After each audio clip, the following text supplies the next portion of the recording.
नमस्कार दोस्तों। कल यानी 3rd ऑफ फरवरी ट्यूसडे को हम लोग कैसे ट्रेड करने वाले वो समझ लेते हैं। ये है बैंक निफ्टी का चार्ट। बैंक निफ्टी का चार्ट थोड़ा सा गैप डाउन ओपन होके ब्रेकआउट दिया अपना क्लोजिंग प्राइस का, और फिर से ब्रेक डाउन दे दिया अपना डे लो का। एक जो लो बनाया था बजट के दिन में उसको तो नहीं तोड़ पाया, लेकिन अपना आज के दिन का लो तोड़ दिया। और उसके बाद फिर जितना भी उसने आज डाउनवर्ड मूवमेंट किया था, सारा मूवमेंट को लास्ट तक उसने कवर कर दिया।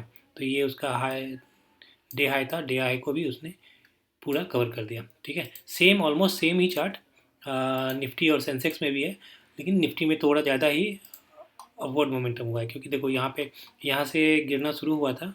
यहाँ से गिरना शुरू हुआ था निफ्टी आज के दिन में, और पूरा का पूरा उसने रिकवर कर दिया यहाँ तक।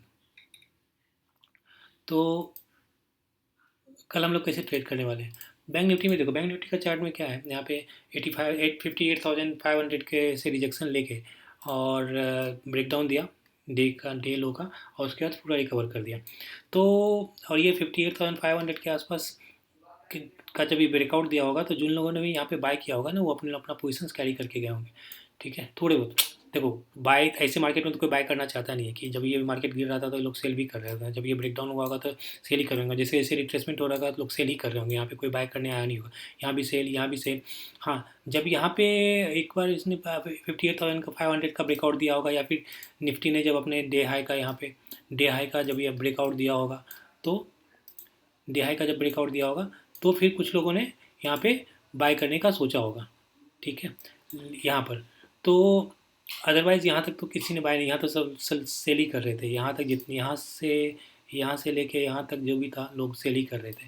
तो सेल करते करते यहाँ पे किसी का बाय हुआ नहीं हो। बाय थोड़ा बहुत यहाँ पे हुआ होगा, जब ब्रेकआउट यहाँ पे कंफर्म हो गया होगा और 25,000 का ब्रेकआउट दे दिया होगा निफ्टी ने। और सेम यहाँ पे बैंक निफ्टी में भी दिख रहा है। बैंक निफ्टी ने भी जब अपना डे हाई का यहाँ पे ब्रेकआउट दिया होगा, जो कि 58,500 था, और 58,500 का जब यहाँ पे ब्रेकआउट दिया होगा यहाँ पर, तब कुछ लोगों ने यहाँ पे बाय किया होगा। तो कल के दिन में हम लोग कैसे ट्रेड करने वाले इस ट्रेड को समझने के बाद हमको लगता है कि कल के दिन में हम लोगों को बाय कर लेना चाहिए। बाय लेकिन कब करना चाहिए, फ्लैट में, थोड़ा बहुत गैप डाउन में, थोड़ा बहुत गैप अप में। अगर एक बार ना इसका ब्रेक डाउन दे दें 58,500 का ब्रेक डाउन, मतलब ऐसा नहीं बड़े बड़े कैंडल्स बना के, छोटे छोटे कैंडल्स बना के ब्रेक डाउन देते हैं, जो भी यहाँ पे बाय करके गए होंगे ना, वो निकल जाएंगे। तो एक बार हम लोग यहाँ पे और कुछ नए सेलर्स को यहाँ पे ऐड कर लेगा, तो हम लोग एक अप मूव का प्लान कर सकते हैं।